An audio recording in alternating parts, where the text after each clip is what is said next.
appreciated. I'd also like to thank Lisa Simpson, who's sitting on my right, or Jackie Clark and Stuart McKenzie, who've also come to join the meeting. So thank you very much for their attendance. There are three main tasks of the Audit and Risk Committee, and we'll be dealing with them all today. First of all is to scrutinise the work of the internal audit team. Secondly, it is to scrutinise the annual accounts process, and we'll be hearing about the unaudited annual accounts. And thirdly, to scrutinise the strategic risk register. So there's quite a lot of work to be done today, and I very much appreciate your attendance.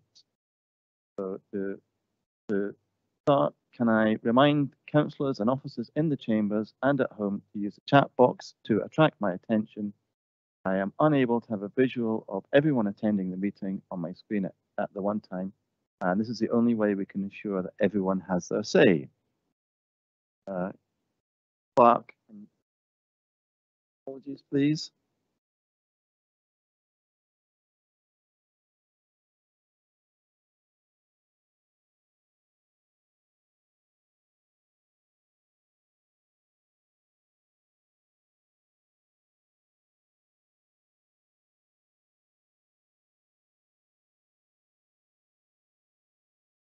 And can we do roll call of the members?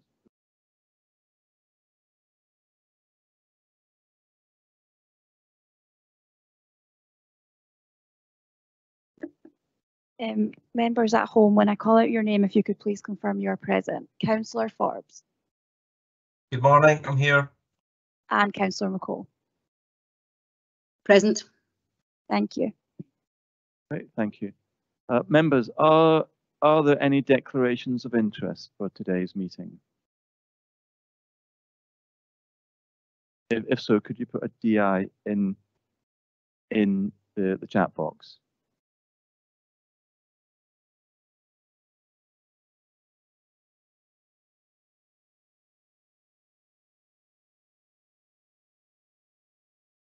Councillor McCall, can you hear us now?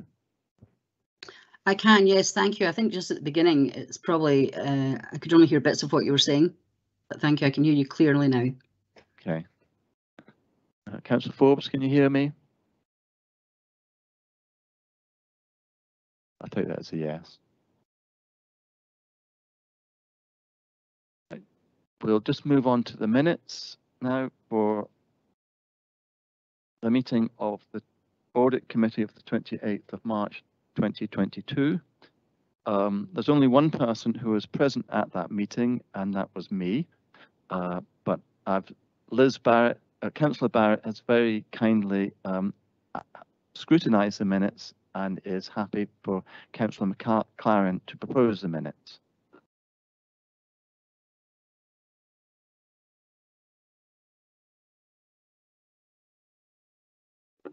Hello, that's better.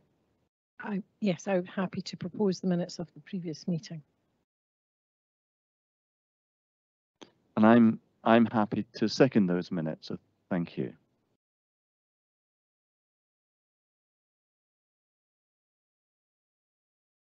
The next report is the internal update, and I will ask Jackie Clark to introduce the report. But before she does that, I've asked her just to say a few words about the role of internal audit within Perth and Kinross Council for the benefit of new members of the committee. Thank you, convener. I'm just checking, can I be heard clearly? Yeah, right, thank you. Yes. Internal audit is an independent, objective assurance and consulting activity, which is designed to add value to and improve an organisation's operations. It helps the council to achieve its objectives in bringing about a systematic, disciplined approach to evaluate and improve the effectiveness of risk management, internal control and governance processes. That is a definition which I've just passed on to you from the public sector internal audit standards, and is the standards by which internal audit is established and functions within Perth and Kinross. The standards themselves are separated out into performance standards and how internal audit is undertaken, and there's also a requirement for the code of ethics for internal auditors, covering such as integrity, independence, objectivity, and competence. There's a requirement for an annual assessment against our achievement of the standards internally, which is the outcome for that is included within the annual report. And we are externally validated every 5 years in depth against these standards, and that's historically been undertaken by a peer review with another council. And that was reported, I think it was back in 2018. So we're due next year in 23-24. We're due for another in-depth review.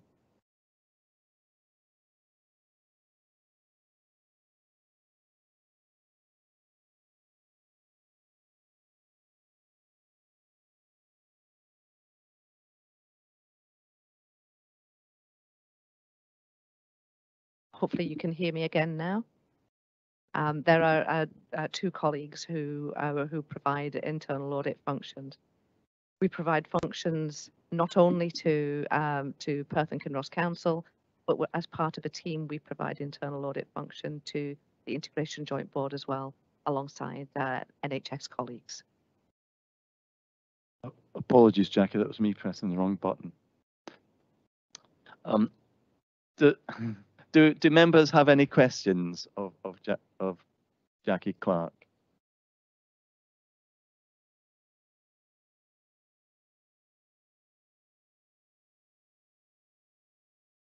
Councillor Harvey.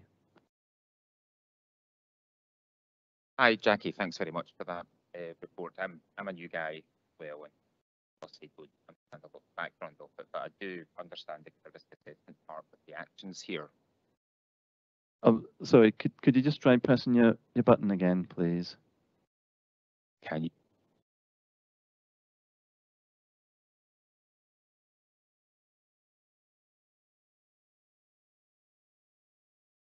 Can you hear me now? How do you rank the actions? I notice they're all medium under importance. Is that via risk matrix or something like that? Something similar?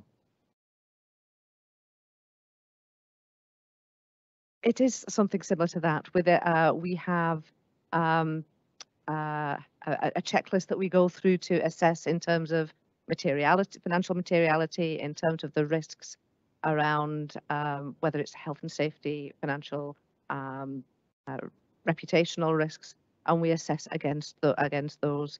And we have definitions that we use. Included within the report is an indication of what the definitions mean. We use SIPFA standard definitions for the assurances that we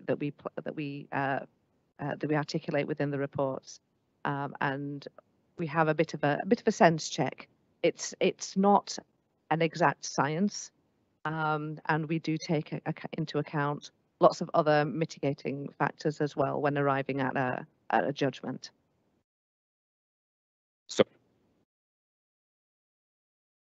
sorry, it definitely wasn't a leading question. I was just interested in the background, and I'll look into it more. Thank you very much. I'm very much in favour of all kinds of questions in this committee, so thank you for that. Are there any more questions in general about internal audit? Okay, we'll move on to the internal audit follow-up report, which again is presented by Jackie Clark.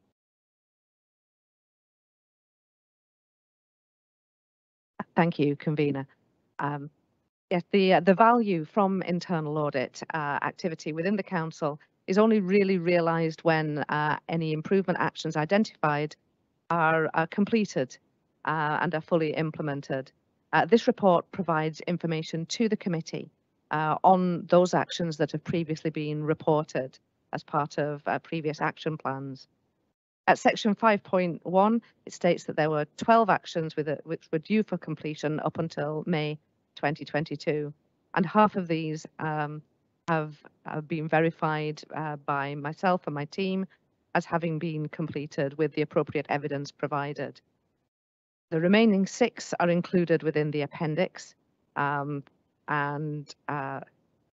along with a brief explanation as to the current status and a revised completion date, which are predominantly at the end of this month. Are there any questions for Jackie Clark? Councillor McLaren. Convener, I have a question in the chat box.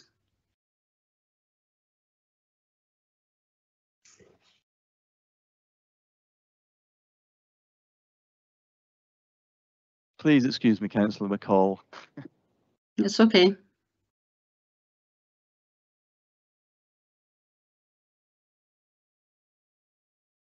Can I go ahead? Councillor McCall, would you like to ask your question now, please?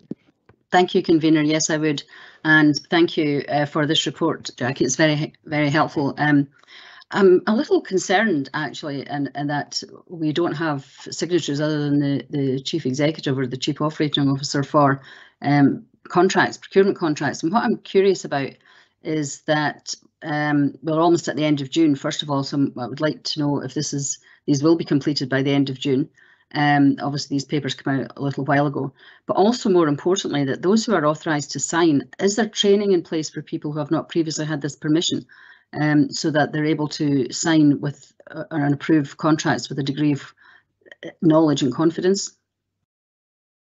Thank you. Thank you for the question. I can answer part of that, and then I'll pass it on to my colleague, Mr. Mackenzie. If you click onto the link that's within the report, it will take you back to the entirety of the report. It isn't a case that there's no arrangements in place for entering into contracts, but this really was about the governance being in place as far as formal delegation. With regard to the actions, there were a couple of actions relating to the Health and Social Care Partnership, which I'm assured will be completed by the end of June, and are being taken forward by the now appointed Chief Officer. And I think both Mr. Mackenzie and also Mrs. Simpson will be able to provide a bit more information around the contracting side of things. Thank you. Can I have a follow-up question, Convener, if I may? Of course. Thank you. I think I'm trying to understand this document, and I did get the link through, so thank you. Am I correct in assuming that contracts are not all let by the procurement team, but some are also provided by heads of service? That would be correct. Thank you. And on that basis, and really around the role of contract managers, none being assigned, do we have any information about how many of our contracts and to what value were not being managed by a contract manager?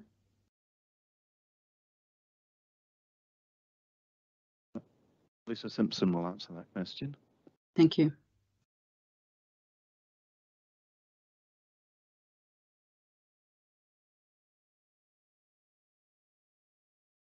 That on? No. Is that? I can hear you, Lisa. Hear me? Right. Mm-hmm.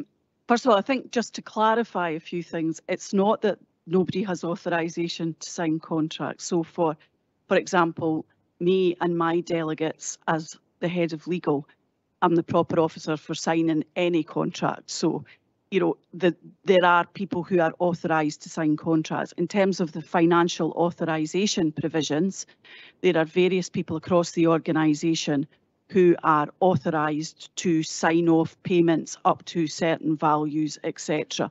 So all of that is quite regulated. So please don't think for a moment that we don't have any contract management or there is not appropriate authorisation. This was actually a very narrow, technical, almost housekeeping point that was picked up, that within the overarching scheme of delegation, rather than list the hundreds of officers at various levels who have authorisation to sign contracts, what was put in place was reference to the Chief Executive as the head of paid service and the Chief Operating Officer as the most senior people authorised to sign contracts.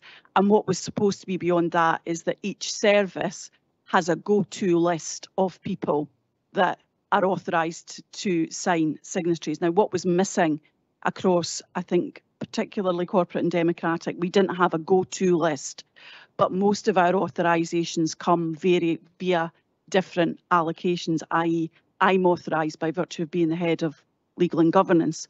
So it's a housekeeping bit about collating all of the senior officers who can sign contracts, but that's already regulated by the financial authorising regulations, which perhaps Scott or Stuart can speak to give assurance that there are a whole host of officers who are authorised to sign contracts up to a certain limit.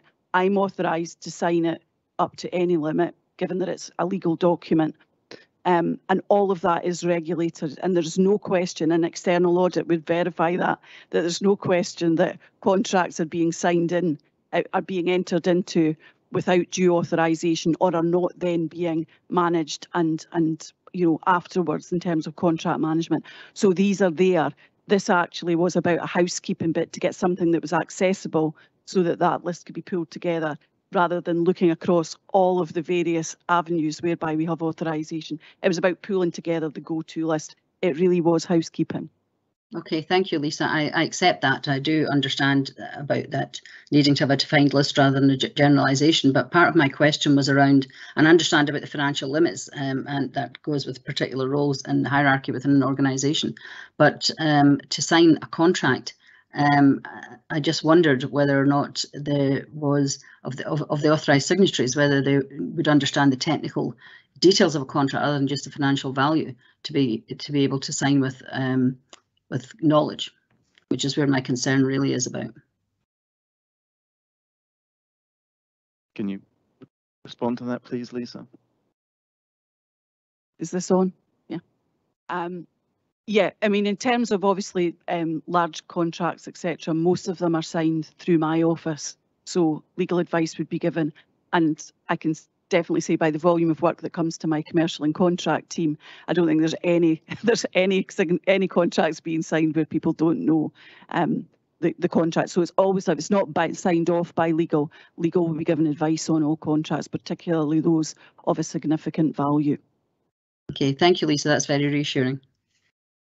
Thank you, Convener. Thank you. Councillor McLaren, you have a question. So that's it. Yes, thank you. I'd like to ask a question on behalf of Councillor Barrett. As their actions due for March are now marked to be due in June, and we're clearly nearly in the last few days of June, is it possible to have a verbal update on their status? Mr. Mackenzie.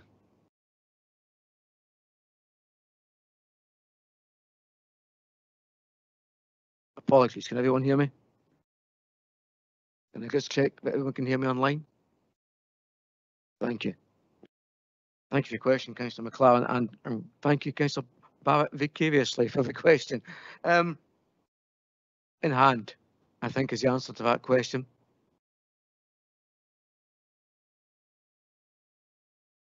Are you happy with that? Okay, thank you. Thank you for your question. Councillor Cuthbert, you have a question. My question's been answered. Thank you. Thank you very much. Councillor Stewart, you have a question. My question has been answered. Thank you, Convener. Okay. I have a question. These actions are rated as medium. Could you just describe the 5 for the new members, the 5 rankings from very low impact, very high impact?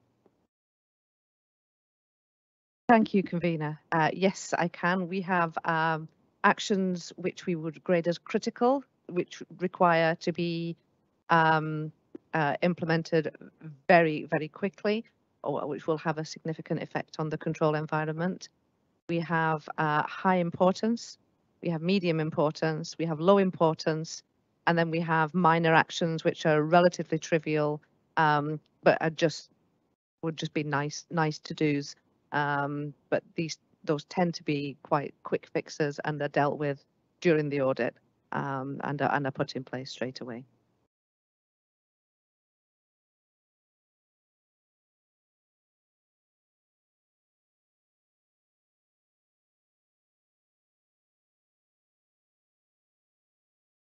They didn't really, very much as Lisa has said. It's more about pulling together the information to ensure that there's clarity around the authorisations, rather than anybody signing something who, in our judgment, was signing something inappropriately. Okay, thank you very much. After questions, does anybody have any comments to make about the report?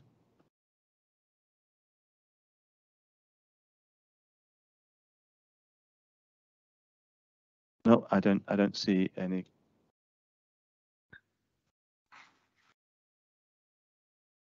Sheila, you have a comment, please. I Please do. Thank forgive you. me again. That's okay. Thank you, convener. I think my comment is perhaps maybe general for those of us who are new to the Audit and Risk Committee, and the previous report did highlight some other issues, particularly around contract management. And so perhaps it might be helpful for newer members of this committee to get some background documentation if the follow-ups are coming to future meetings.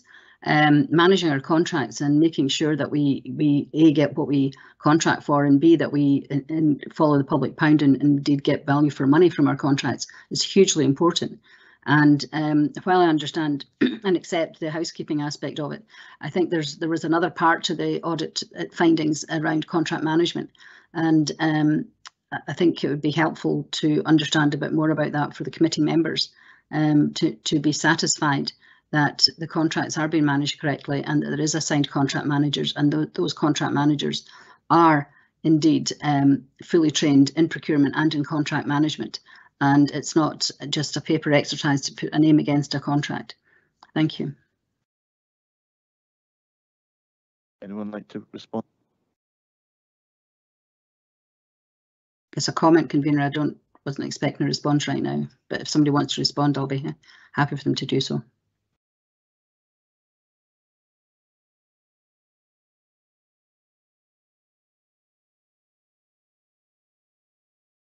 For clarity, it might be helpful for me to explain that the follow-up report is by exception. So the committee should take assurance that for those actions which they don't see again, internal audit has been provided with the relevant evidence that the actions have been completed and are now effectively in place.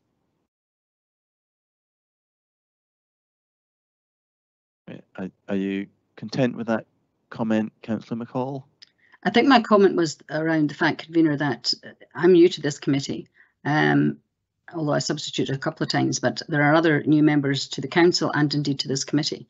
And these are important aspects of our work as members of the Audit and Risk Committee. And if there's, my comment was that if there was background audits or documentation that perhaps was recent and might come back to this committee, either as a follow-up or whatever, it might be helpful for members of this committee to get some of that background information purely for information.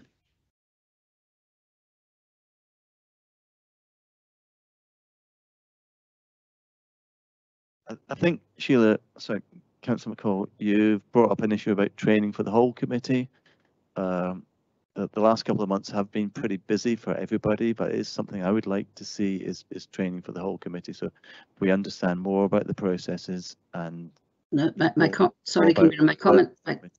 on training was for those who were taking on the roles of contract managers, and the audit report that was done at the time referenced that there wasn't contract managers assigned. So I agree perhaps training for the committee would be helpful, but my comment was that there's probably some background documentation, some recent audits that are, obviously there's one that's referred to here, but members of this committee have not been given sight or access to that easily, and it might be helpful going forward if the committee was provided with some background information that might be helpful to them. That's all. Thank you. Lisa Simpson's going to make a comment.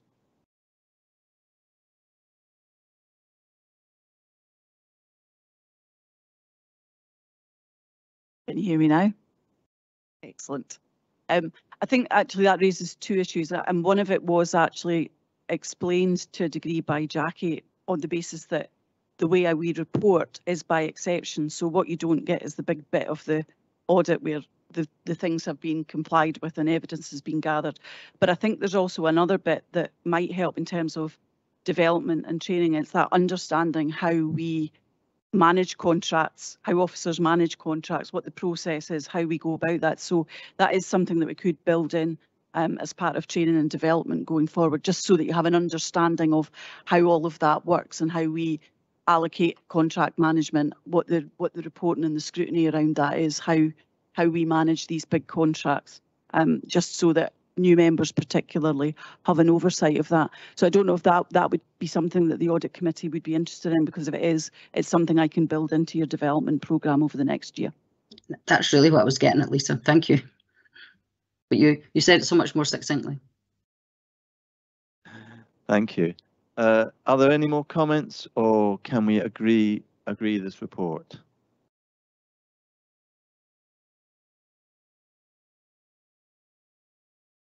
It's our members are happy to agree. Happy to agree. Next report is the internal audit update, and I'll ask Jackie Clark to introduce the report. Thank you, convener. This report provides an update on planned audit work during the year. We've continued to progress with planned work, and there's 2 reports in full being considered by this committee today. I've referenced before our issues with recruitment, and this is a cross Scotland issue for internal audit functions, but we are looking to try and recruit via different means, and I will keep you informed of the outcome of that, hopefully at the next committee. Some assignments on the appendix have been rolled forward to 2022-23 that you will see, but we've also continued to work, as I've referenced before, as a primary partner in the provision of internal audit services for the Integration Joint Board. Section 6 gives a high-level summary of the current position with regard to the audit activity in relation to IT assets. You'll see later on in this agenda that this remains a significant risk and will continue to feature in internal audit plans going forward, which I would anticipate being brought to the next committee. I'm happy to answer any questions that you may have on this report. Members, do you have any questions?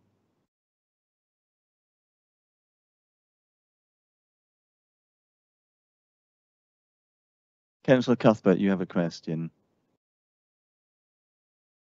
Can you hear me? That's good. I'm just wondering. I was just wondering what the options. I'm almost in it.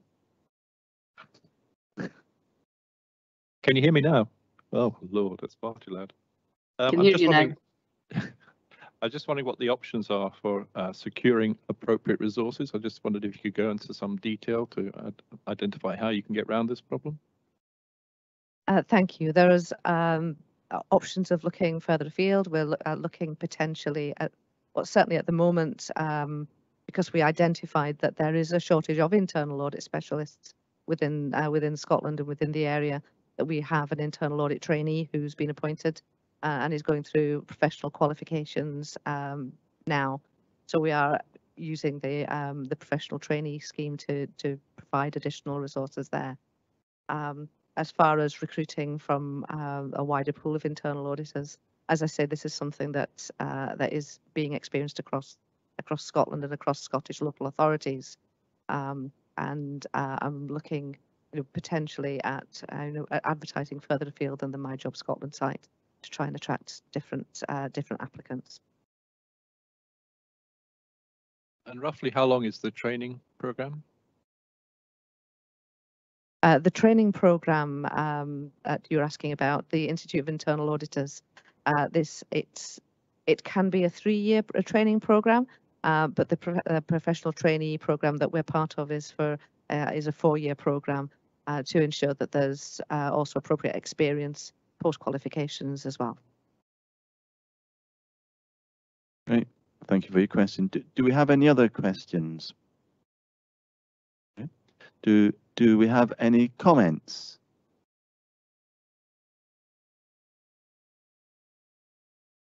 Can we agree this report? Thank you very much. We'll now move on to a internal audit report on the welfare rights team. I'm going to ask Jackie Clark to introduce the report. Thank you, convener. This report arises from internal audit work within the welfare rights team, which is part of revenues and benefits in corporate and democratic services, and as part of planned work that we were to undertake. The indicative scope was to ensure that arrangements are in place to appropriately support communities, and the focus of this particular audit was around the payment of grants, the assessment of applications of grants, and for other specific COVID grants that were being processed through the team. It's a very positive report, as you can see, that we're able to place substantial assurance on the arrangements that's in place. We took a sample of a number of grants and examined how they were dealt with through the processes and up to payment. There are some areas that are identified as good practice within the report, and you'll see that there are no actions arising, which previous members of the committee will realise this is a rare occurrence, but it really is testament to the team that the arrangements that they put in place at relative pace and with a number of changes to the guidance surrounding those grants, that they kept on top of it. Lynn Brady, I understand, is with us if you have any questions or comments regarding this report as well. Okay. Before I ask for questions, I'd like to suggest to members to remember that the aim of this audit report or audit and risk committee is specifically to scrutinise the work of the internal audit team, but we do have Lynn Brady online if there are any more general questions to ask about the welfare rights team.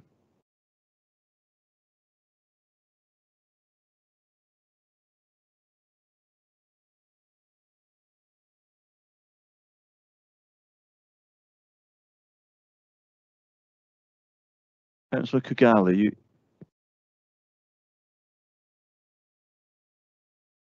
That better? Yeah. On 4.6, it obviously suggests that applications were looked at again if the rules changed and they may have been successful otherwise. Were there any actions that were taken after that? And what impact did they have further down the line, or were they just acknowledged that the result might have been different and just left?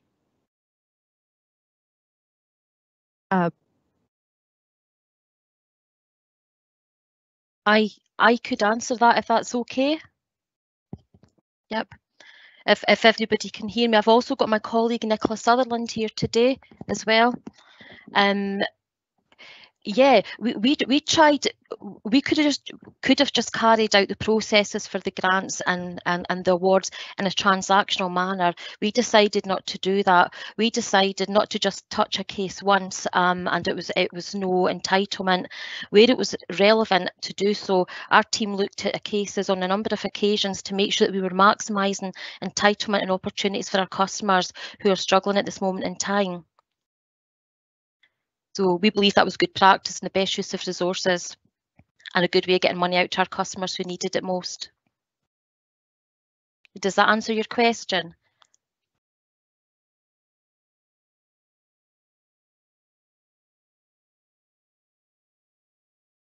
Sorry, I can't hear anything, sorry. Can you hear me now? I could hear you now, yes, yes. They contacted again by your team then, or Yes. yeah, right. Yes.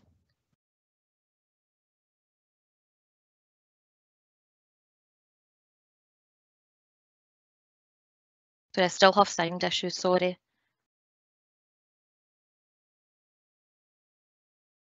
Do we have, Councillor Cuthbert, do you have a question?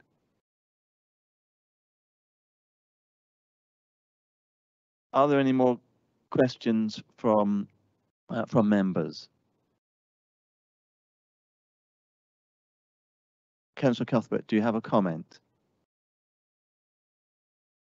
Thank you, convener. Yeah, just really wanted to say congratulations to the welfare rights team. I spent 5 years in audit, and I think this is the most glowing report I've ever seen. So well done, everybody on the team. I'd like to...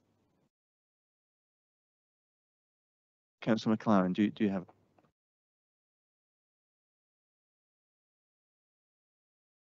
Hello, that's it. On behalf of Liz Barrett again, I comment to thank the internal audit team and to the Welfare Rights and Welfare Fund team leader providing us with substantial assurance on these processes. Yeah, my comment is again to thank the internal audit team and also to thank the work of the welfare rights team. The welfare right, the benefit system is unbelievably complex. There are about 100 different benefits out there, and a lot of them are completely indecipherable, even to the people who are managing the benefits at the DWP and HMRC and all the various other agencies. So the work of the welfare rights team is really useful in making sure that the citizens of Perth and Kinross get the benefits they are entitled to under the law. So thank you very much to everybody involved.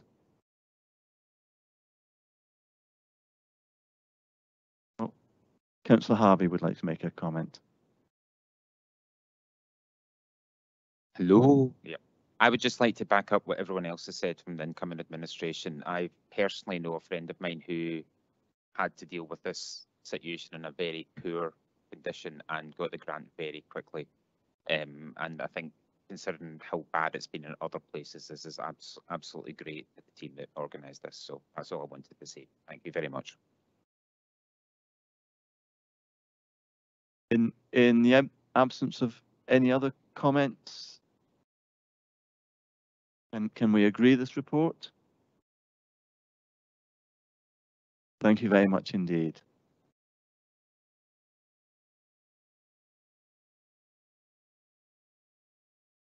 We'll now move on to internal audit report on child protections, and I'll ask Jackie Clark to introduce the report. Thank you, convener. This report was again part of planned work within the year and with an indicative scope of mapping assurances from internal and partner agencies for the protection of children, which is a key strategic risk on our risk register. This included a review of the Child Protection Committee and the multi-agency approach that is taken, and also takes cognizance of the changing arrangements which were necessary during the COVID pandemic. The review itself did not include a deep dive into individual case files, but was looking at the assurances that we were taking and the arrangements that we had in place for such cases to be identified and escalated.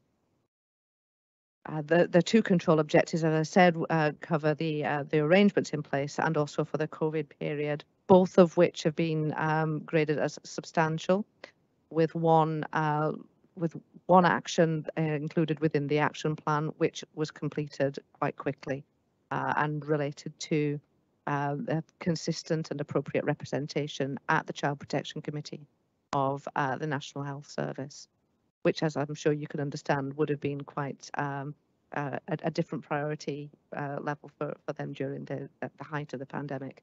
But that has now been concluded and has been finalised.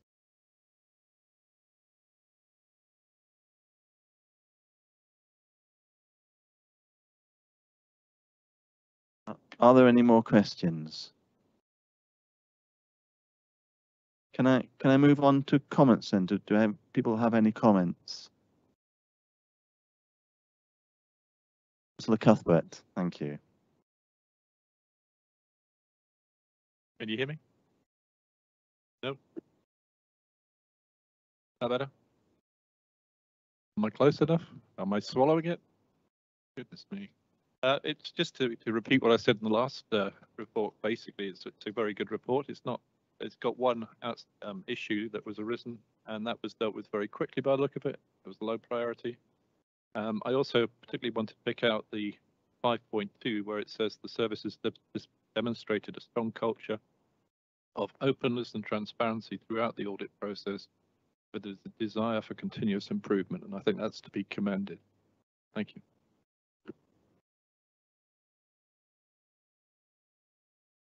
I'd like to echo that comment.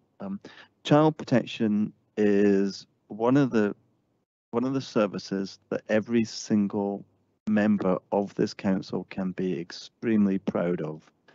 In 2018, we had a Care Inspectorate report which ranked it as excellent throughout.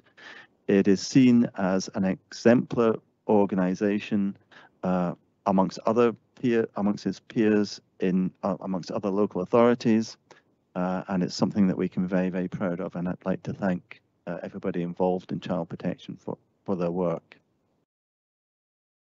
Okay.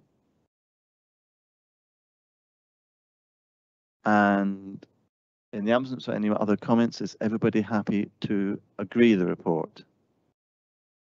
Okay, thank you very much.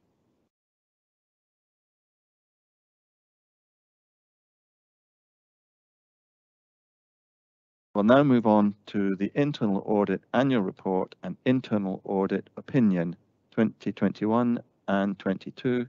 And I'll ask Jackie Clark to introduce this report. She's had a busy morning. Thank you, convener. Yes, this is the last report that I'm presenting at this committee today. So there'll be a change of voice introducing the next one. Public sector internal audit standards require that an annual report and opinion is provided to those charged with governance, in this case, the Audit and Risk Committee, on the systems of governance, internal control, and risk management. And this opinion, which is included as section 12 of the report, feeds into the annual governance statement, which is as part of the accounts you will see later in on this agenda. This report highlights my assessment on the internal control framework. It highlights the work that's been undertaken during the year, the adequacy of follow-up arrangements, the role of the audit committee, compliance with internal audit standards, our counter-fraud activity, and as I said, it leads to the section 12, the chief auditor's opinion, which is that reasonable reliance can be placed on the systems of governance, risk management, and internal control for 2021-22. There's a slight error on 11.6 where I reference the charity Public Concern at Work. That charity has changed its name and is now called Protect. But other than that, the report stands.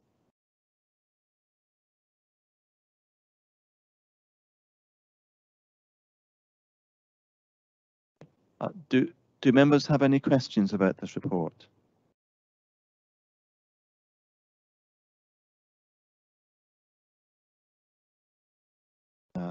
Do members have any comments to make about this report? I have a slight comment.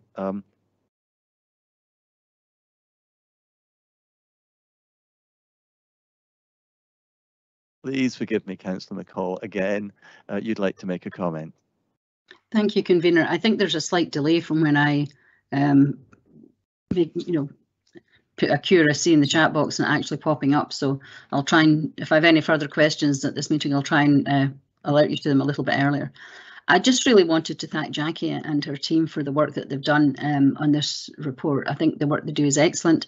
I'm very aware of quite a lot of the work they do from my previous tenure here in the council, and particularly in the whistleblowing policy, which I think has been The work they've done into that has been really exemplary. So I just wanted to just say thank you for the work that they do, and it's excellent as always. So thank you.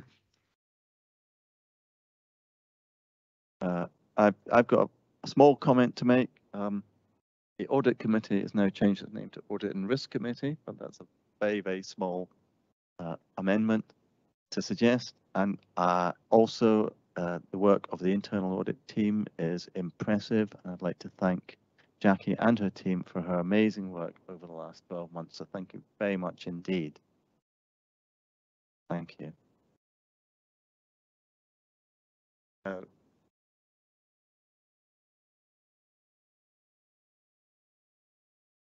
No, it's okay. I was just.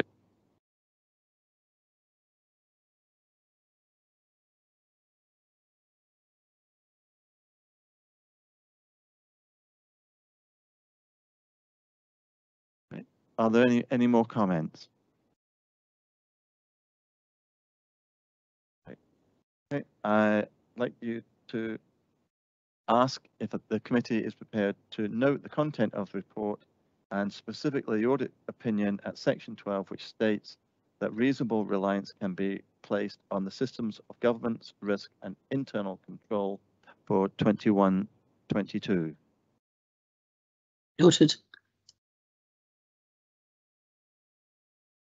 Great, thank you very much. We'll now move on to the Strategic Risk Register, and I'm going to ask Lisa Simpson to introduce this report.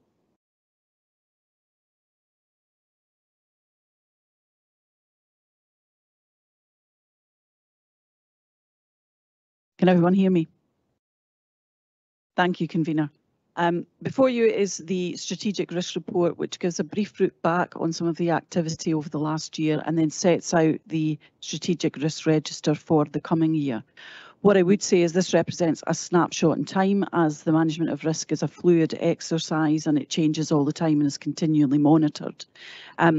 We have an approved strategic risk framework, which is a strategy, policy and toolkit, which has been well embedded across the council. It was approved in 2017, but is looked at annually as part of this process to refine and tweak and make sure that it's fit for purpose.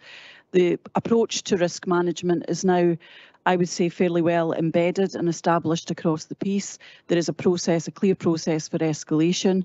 We're satisfied that risk is managed appropriately at the appropriate levels. So there will be risks within team plans, service plans, broader division plans, and indeed the Strategic Risk Register. And the risks will move up and down depending on the circumstances. We have a consistent approach to assessing risk, which is looking at the likelihood of the risk event occurring, and then also looking at the potential impact and where they may impact either on us financially, reputationally, socially, politically, etc. We then do a second assessment based on likelihood and probability once certain control actions have been put in place and all the mitigating actions are put in place. So the important bit that you want to look at is the residual risk, and that's how that's graded and determined as to whether or not it's priority 1, 2, 3 or 4. The risk register itself has set out our grading, the current control actions that are in place, and I'm happy to take any questions.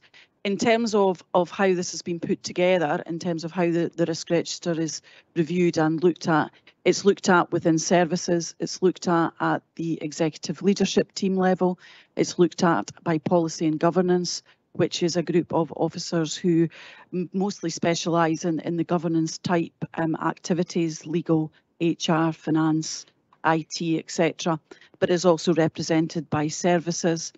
And it's also been looked at in terms of the wider executive leadership team, so that's your heads of service and service managers.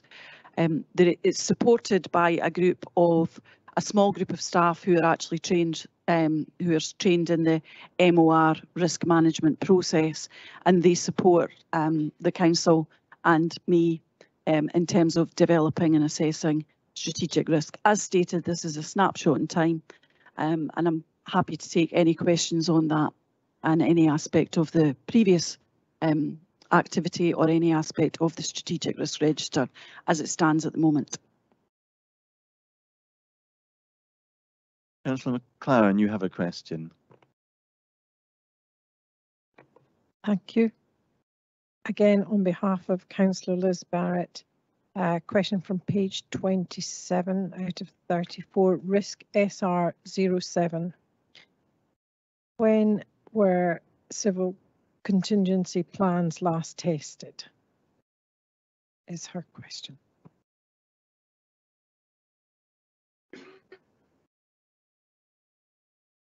Can you hear me? Yeah.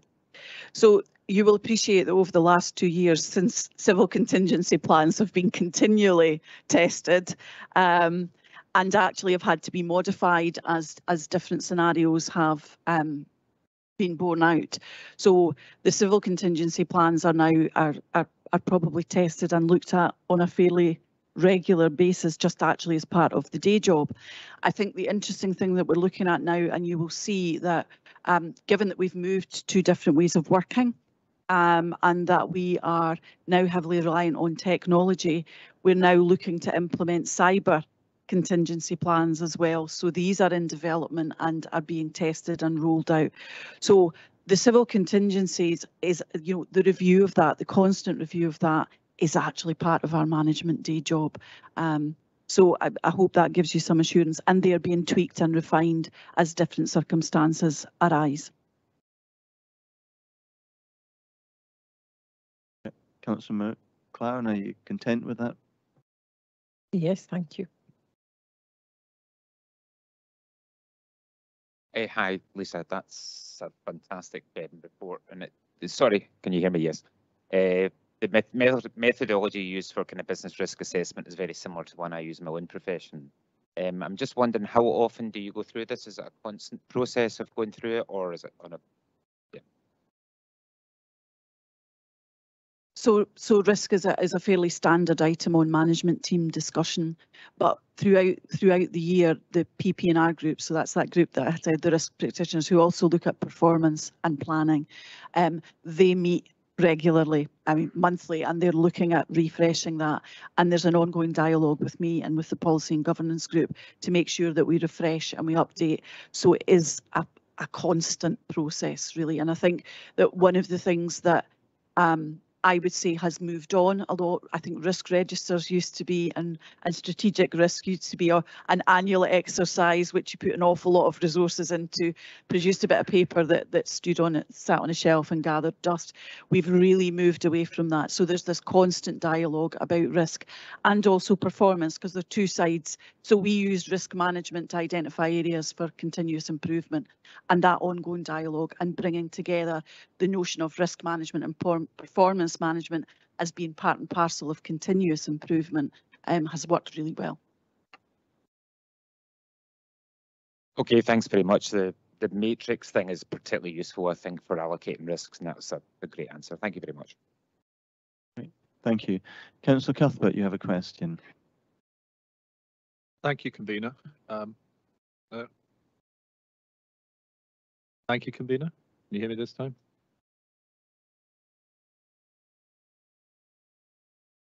I'll go ahead anyway, just to see.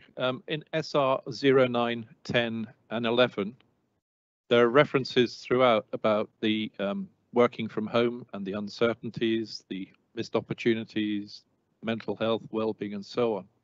I wondered if a SWOT analysis had been done on that, and whether in fact it might be a priority for the council to look at that, and the question of whether or not we should be continuing with it, or what the plan should be. Thank you. So all of these risks have been the subject of workshopping, whereby we have looked at SWOT and PESTEL analysis to identify areas of risk, and the issue of mental health, mental well-being, that features quite and has been picked up and features in the OD and workforce planning aspects. So these issues are being looked at. So where we have identified high risk areas, we're then looking at where that impacts on other strategies and approaches, and is being looked at in depth as well in terms of developing new ways of working. So that's all part and parcel of that. So yes, SWOT analysis has been carried out across all of these risks. Thank you. But in terms of being on the risk register and being a priority, do you see that as being something that we should be putting onto the risk register as a priority? Sorry, I'm a bit confused. It's on which bit do you mean?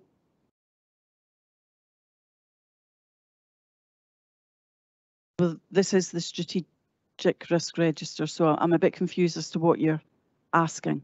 Sorry. As a separate entry is what I was thinking, rather than being sort of embedded into the various other critical risks. I think that this is part and parcel of some of the confusion around the risk. The risk event is the bit that's in bold. That is the risk event, and there are a number of impacts. So we wouldn't have a single impact being the risk event, because that's actually the impact of the risk event. So what we would be looking at is taking various actions which mitigate these potential impacts. So on the action plans that then follow that, they will be aligned to one or t'other or more than one of these impacts, but the impacts themselves are not the risk event. The risk event is the bit that's in bold, and the potential impacts, all we then had to look at what the mitigating actions will be against each of these potential impacts from that, and also what mitigating actions can take to address some of the issues that might be the cause, which is in the column at the first column. Thank you, Lisa. That makes sense. Thank you. Councillor McLaren, you have a question. Thank you. Again, a question on behalf of Councillor Liz Barrett. Page 32, Risk SR11 Actions, under the Actions section. Will there be a greater emphasis on mental health going forward?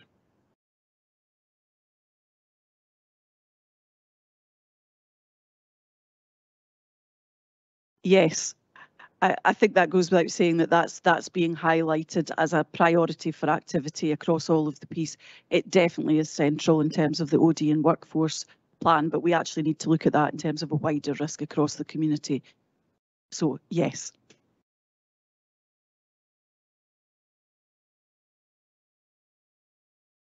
Councillor McCall, you have a question? I do. Thank you, convener. I put my question up nice and early in the chat box. So it's on risk SR, excuse me, SR09 and SR11, which are really around the same thing, and that's around the staff consultation bodies. On SR11, you reference the Health and Safety Joint Consultative Committee, but that committee has now merged with the Employee Joint Consultative Committee and is just called the Joint Consultative Committee. So I think it may be a timing issue, but it's perhaps worth noting out. So it's maybe a comment rather than a question. But an SR09, which is around workforce, there's no reference at all under the controls to the Joint Consultative Committee, or indeed to the equivalent Joint Committee for Teachers, the JNCT. And I'm just wondering why they're not included as a key control.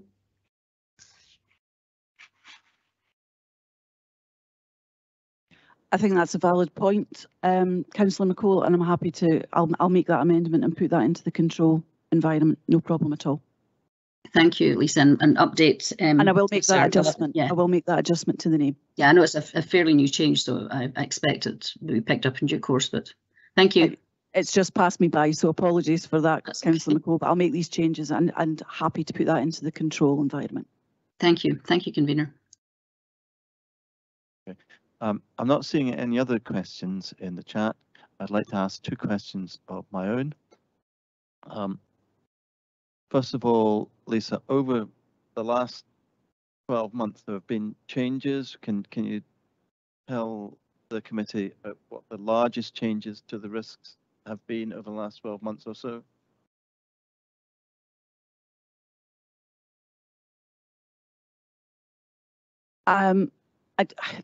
Probably in terms of high level risk, the high level risks there have been are probably fairly static. I think what's come to the forefront, the financial resilience risk has gone up in score. And that's simply because of the financial position of the council and with the known increasing demand for services and different types of services.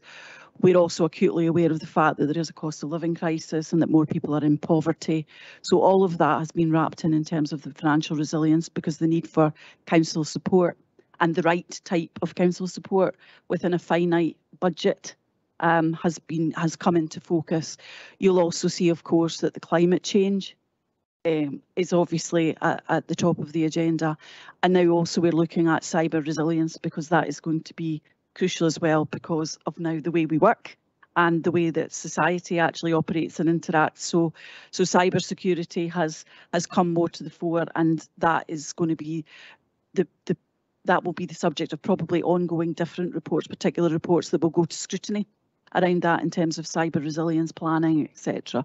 So we've also always had as a high strategic risk the protection of our most vulnerable, because no one would disagree that that is one of our key priorities, and that remains the same. What makes people vulnerable has perhaps changed in complexion, and there's people who perhaps this time last year we wouldn't have traditionally classed as vulnerable, but now are because of poverty, cost of living crisis, etc. And obviously the recognised increasing impact of a decline in mental health and mental health issues. So all of that has been taken into account and has come out very, very clearly for all the SWOT and PESTEL analysis that we've done across the piece. And I don't think anybody would disagree with these priority areas. And I think they reflect what we've heard in discussion from the previous administration, and indeed early discussions with the new administration about what we recognise as priority areas for the council to focus on going forward. And that's mirrored in the strategic risk register. Thank you for that. My other question is, how do you manage risk proportionately?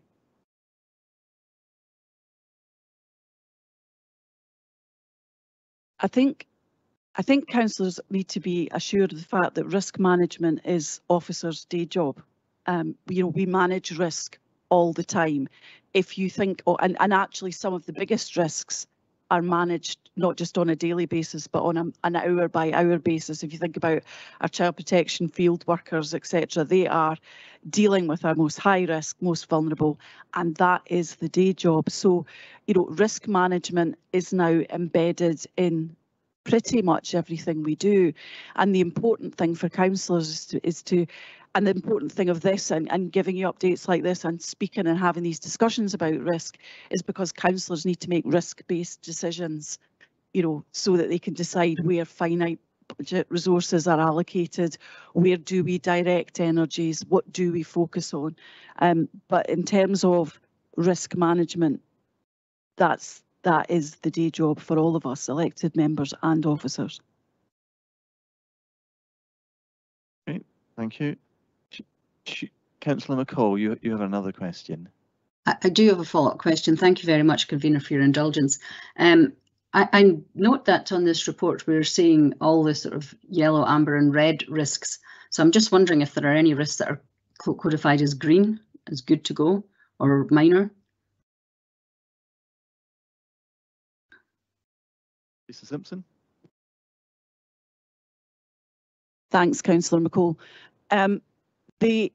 This again is done by way of exception, because if you think about the number of risks that we are managing, we are managing thousands of risks on a daily basis, all of which are fluid. So the way that this is ranked is that if it's a green risk, it won't appear on the strategic risk register because it's being managed and monitored. If it does escalate, however, and we see any movement in that risk, then it may come back on. So and there'll also be certain risks that are very important and are key risks, but they are actually managed on service risk registers because they are risks that are managed and mitigated within the service. So the types of risks that appear on the strategic risk register are those risks that either have a wider impact on the whole council or another service, or require another service, the whole council or another agency to support them in the mitigation and management of it. So If it's a green risk, it's not that the risk isn't there and the risk hasn't been recognised, it's that it's being managed adequately and being managed at an appropriate and acceptable level.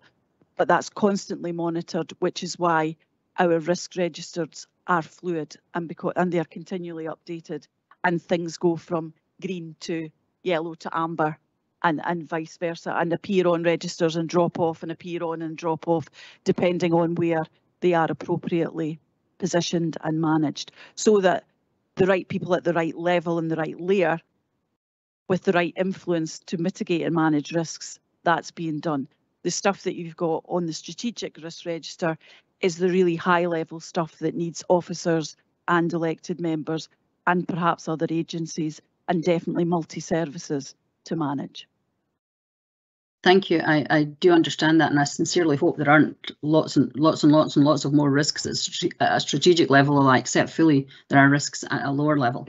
If I may, Convener, I'd like just to make a comment on that response, or I can wait till comments later. I think we're ready for comments. Okay, thank you.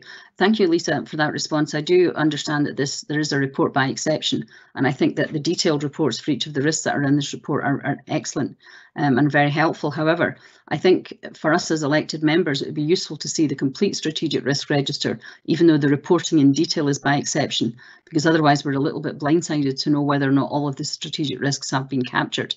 For example, there's nothing here about reputational risk if any of these individual risks were to come to fruition or to be realised. So I think it might be helpful, or maybe worth considering further along, that the whole of the strategic risk register, which I would hope is a small number of risks, relatively speaking, to the wider risks that are managed on a day-to-day basis, with perhaps the detailed reporting being confined to the ones that you've included here today. Thank you. Lisa Simpson, you'd like to make a point of clarification? Yep, just to give elected members assurance, this is the key identified strategic risks. So we don't have, these are the main strategic risks. I think what you're alluding to, Councillor McCall, is the potential impact. And I suppose technically every single one of these risks would have a reputational impact. So I think it goes without saying that if we fail and these strategic risks come to pass, then there is a reputational impact. So I think it probably could be. I'm quite happy to include it in each of the risks, that a potential impact of all of these would be reputational.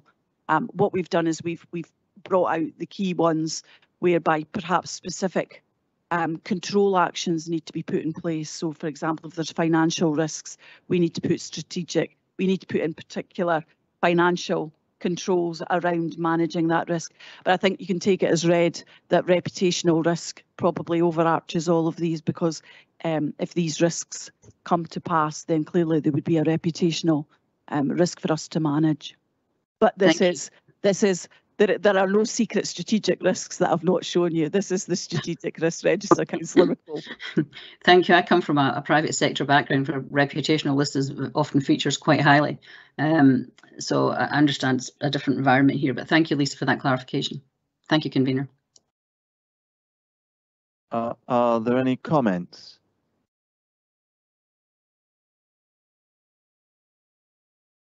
I'd just like to comment that in my opinion, the strategic risk register is not precise science, but it is an attempt to have a look over the horizon and to see what risk could be affecting us and how we manage those risks proportionately. And it's a very, very useful tool for the management of this organisation. Are members happy to agree the report? Thank you. Thank you very much. I'd like to move on now to the unaudited draft annual accounts for 2021 and 22, and I will ask Stuart Mackenzie to introduce the report. Thank you, Convener. And just check everyone can hear me. Okay, and online. Okay, thank you. The unaudited accounts required to be considered by those charged with governance at a meeting to be held no later than the 31st of August. Consideration of the draft accounts by the committee today meets this requirement. The annual governance statement for 2021-22 on pages 68 to 72 of the agenda pack was previously considered and approved by the Scrutiny Performance Committee on the 8th of June. Following approval of the unaudited accounts, they will be signed and submitted to Audit Scotland and the Council's external auditor KPMG. As set out in section 6 of the report, the unaudited accounts will be made available for public inspection between the 1st and the 21st of July inclusive, with the audit of the accounts expected to take place between July and September. It is anticipated that the unsigned audited accounts for 2021-22 and KPMG's draft report on the audit will be submitted to the committee at its meeting on the 26th of September. As always, I would, however, add the caveat that these dates remain provisional, subject to progress of the audit. Mr. Rockey from our external auditors KPMG has already highlighted for members matters which we may wish to focus upon in considering the unaudited accounts. I will therefore aim to keep my comments relatively brief. As members will appreciate, the unaudited accounts comprise a number of financial statements together with accompanying notes. The comprehensive income and expenditure statement on page 77 of the pack shows the accounting costs in year of providing services in accordance with generally accepted accounting practice. The movement and reserves statement on page 76 shows the movement in year on the Council's different reserves, and the balance sheet on page 78 shows the value at the 31st of March of the Council's assets and liabilities, with the net assets of the Council being matched by the reserves it holds. The Council is required by statute to maintain separate accounting arrangements for its income and expenditure on social housing. Reference is therefore made throughout the document to the housing revenue account for social housing expenditure and the general fund for all other non-housing expenditure. The financial performance of the Council in 2021-22 is summarised in the management commentary on pages 54 to 67 of the agenda pack.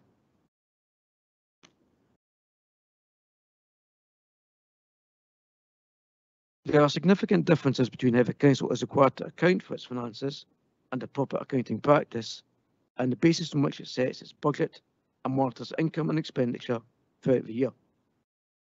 The comprehensive income and expenditure statement shows a deficit on the provision of services of £16.625 million. However, this figure includes £26 million of accounting adjustments for depreciation, pension liabilities and other items which the Council is not required to fund through council tax or grant income. The equivalent position to that shown in the Council's monitoring reports is a net contribution to the general fund of £13.693 million. This is shown in the table on page 59 of the main variances in revenue expenditure, which comprise both additional income and service over and underspends, detailed on pages 59 to 60 of the pack. As was the case last year, additional grant funding of circa £7.2 million represents a significant element of a variance against budget. The Council also continued to experience underspends against staffing budgets, both from delays in filling posts and from a national teaching pay award in 2021-22 being less than budgeted. Additional income was also realised, including around £1.5 million from council tax collection and from growth in the tax base. Taken together, general fund and housing revenue account reserves increased by approximately £13.7 million in 2021-22. Of the £85.9 million of general fund reserves, £69.3 million is earmarked for specific purposes in accordance with legislation and council policy decisions, as set out in Note 7 on page 96 of the pack. Subject to audit, the Council's uncommitted non-housing reserves are therefore £16.578 million at the end of last financial year, equivalent to 3.8% of the 2022-23 net revenue budget. The level of uncommitted reserves is taken to be indicative of the Council's financial resilience or ability to deal with unforeseen events. And this is an improvement of approximately £3.7 million on the forecast position reported to Council in February within the Revenue Budget and Reserves Strategy Report. Total gross expenditure on capital in 2021-22 was approximately £19.8 million, representing a significant increase in capital investment on last year, where projected delivery was significantly impacted by COVID. The General Fund programme included £13.7 million of expenditure on school upgrade projects, £29.8 million in roads, transport and infrastructure projects, £4.9 million in property upgrades, and £10.5 million at the Perth City Hall and Letham Wellbeing Hub projects. Expenditure on the Housing Investment Programme included £8.7 million on increasing the Council's housing stock for new builds and the buyback scheme, and £4.2 million of expenditure on improvements to existing properties.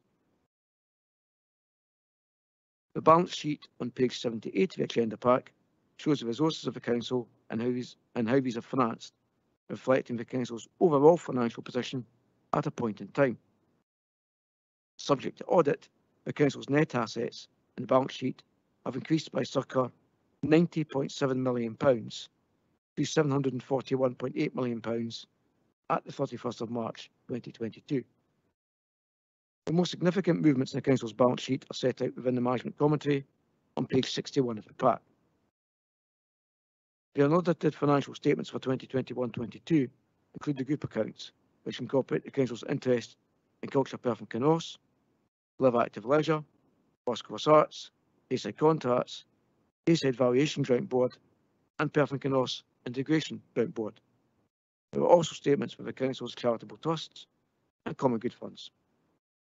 I would conclude by offering my thanks to colleagues across the Council, and there are many of them, for their support in the preparation of the audited accounts, and in particular to my colleagues Alison O'Brien and Scott Walker, who led the accounts preparation exercise. Both colleagues and I are happy to take questions, Convener. Thank you. Members, do you have any questions?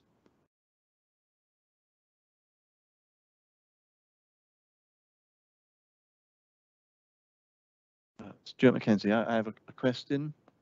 What are the qualifications and experience, or what is the qualification and experience of your team that produce these accounts?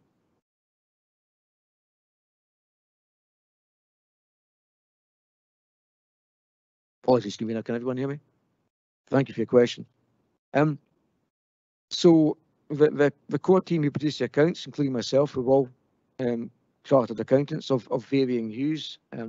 Myself, Mrs. O'Brien and my colleague Scott Walker, we're all chartered public finance accountants, all with over 20 years post-qualification experience. And cumulatively, I wouldn't like to talk about how many years we have in local government, but I'm coming up to 32 now and 28 years post-qualified. And some of my colleagues who look much younger are coming to close to that. But also we have colleagues who are involved in leading the preparation of accounts for services, and they are also chartered accountants. And what that means is we are bound by our own professional codes of ethics, but also have a requirement for continuing professional development. So the colleagues who are involved at the core of this keep their knowledge and their skill set current. So that's one, perhaps, response to that. The second response is that in completing the accounts, there are a number of checks and control processes which are undertaken to ensure that we are compliant with the code of practice, which Mr. Wilkie referenced, and that's another source of ensuring the quality and compliance. Thirdly, if you have a look at the track record, not over the current period of appointment of KPMGs or auditors, over the last, I would say, 15, 20 years, not just in terms of having an unqualified set of accounts, because that's pretty standard now across local government, but in terms of a response to the wider scope issues which Mr. Wilkie referenced, again, that should hopefully provide the committee with assurance. We take nothing for granted. There's no complacency in that statement, but there is a track record there. And I suppose finally, and perhaps for my colleagues most importantly, professional pride. Simply professional pride that you will see in the response, not only from what I refer to as the finance community, but from other officers across the council. Thank you. Thank you for my response. Next question is, 30 years ago, were there not laws against employing minors? Did you not have to... Was there no control mechanisms in those days? Thank you, Convener. I'm not entirely sure how to answer that. You can gather that I certainly wasn't a minor 30 years ago.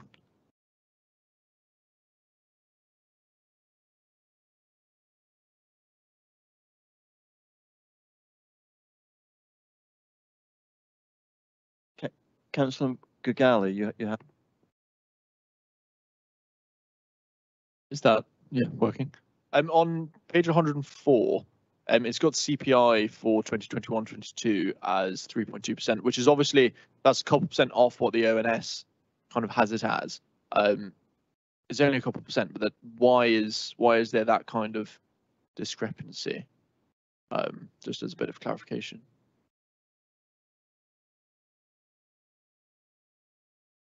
Thank you for your question, Councillor Kigali. Could I ask which particular note you're referencing? I'm conscious of the fact that we're working between screens and handwritten notes and the actual pack. Is it with reference to post-retirement benefits, may I ask? Is that what's known as Note 18, I think, in the accounts? Is that the reference in the wider context?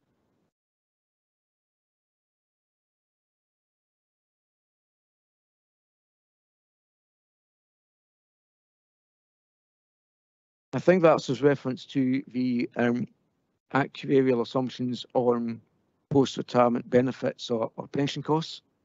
And those assumptions are at a point in time used by our external actuary. I'll just seek clarification on that point from colleagues on the call. Am I correct in thinking that? Yes, you are. It's the actuary's assumptions. So they're not our own assumptions, they're assumptions at a point in time.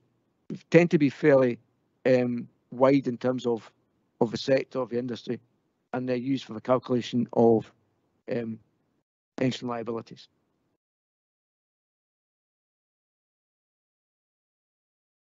Councillor Kigali, are you happy with that response? Councillor Harvey, you have a question. Yeah, yeah. Thanks, convener, for that. Stuart, thanks for that's an excellent report there as well. We've been hearing there's problems with recruitment across the council. Is that something you found within your team, and if so, is it affecting your kind of work, or are you quite happy with how you're getting on? Thank you, Councillor Harvey, for your question. I think we have a different challenge. When I was much younger, and some of my colleagues were younger, we had quite an extensive graduate trainee programme for accountants, and that's where many of us, not only internally but locally, in terms of my colleagues as other Section 95 officers, started their career. That's dried up over the last few years, to be blunt. We don't have the same level of internal training, and that's common across local government and indeed other public sectors. And that simply is about money and about not holding supernumerary posts. So we have a challenge at the other end of the demographic scale, which is a number of colleagues are becoming more mature, if I can put it that way. So what we need to do is look at how we build for the future, and that's certainly an issue that I would like to take forward in discussion with colleagues and the elected members over the next few years, because it is a very present risk in my mind, I think, just in terms of moving forward for council. Yeah, no, thanks very much. Is that I kind of suspected that might be your answer as well, without going into any ageist comments as well. I'm not going to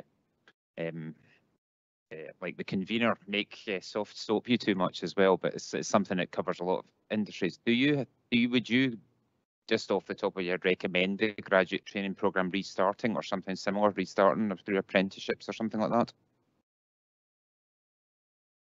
Thank you for the question, Councillor. I'd like to look at all the options. To be honest with you, cost is always going to be a consideration. A long time ago, perhaps a very long time ago, we had a training facility for SITFA in Scotland. That has long since gone, so all training is online. That creates its own challenges in terms of building community and resilience and support for younger entrants into the organisation. So we need to look at what's the most effective way of, as my colleague Jackie Clark is doing for internal audit, of taking people through quite a challenging qualification.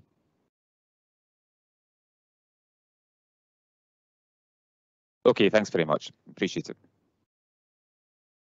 Councillor Cuthbert, you have a question. Are there any more questions? Councillor Cuthbert, would you like to make your comment?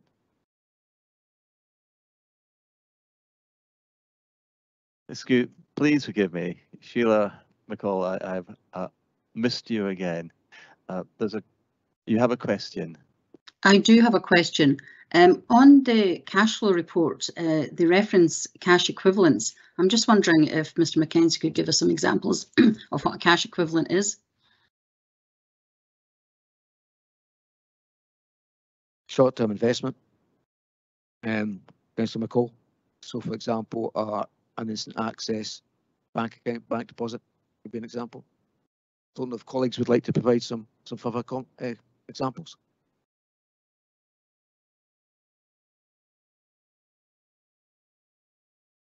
I think note 44 on page 128 has a list of so it's cash held as in petty cash, our current accounts, and then short-term deposits, which is our short-term investments. Okay, I probably would have called them all cash, but thank you. I think it's probably the heading in the code that's that covers everything. It probably is cash.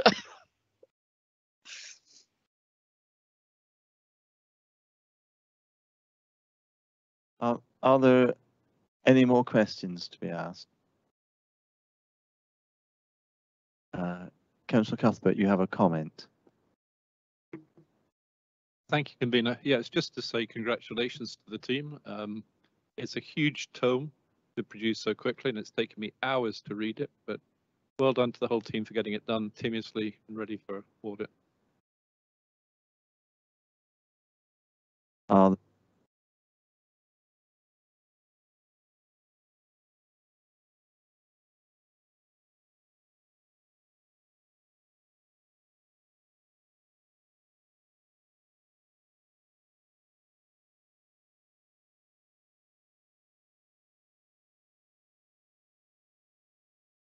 Hello.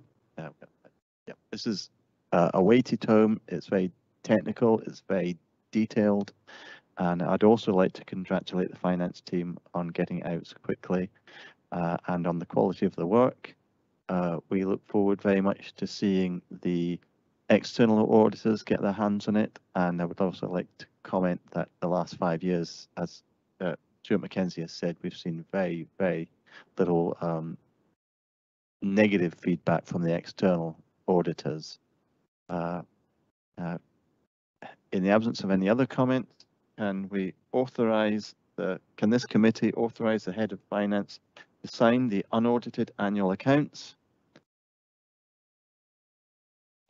Thank you. And can we note that the unsigned audited annual accounts will be considered by the Audit and Risk Committee on the 26th of September? That's anticipated. Is that agreed? Okay, thank you very much. Agreed. That brings the end of this Audit and Risk Committee. I'd like to thank everybody for coming along this morning. I'd like to thank the other 9 members of the committee for working their way through 190 pages of documents and for their incisive questions and comments. And I'd also like to thank everybody for the forbearance for me on my first go as a convener. So thank you very much indeed.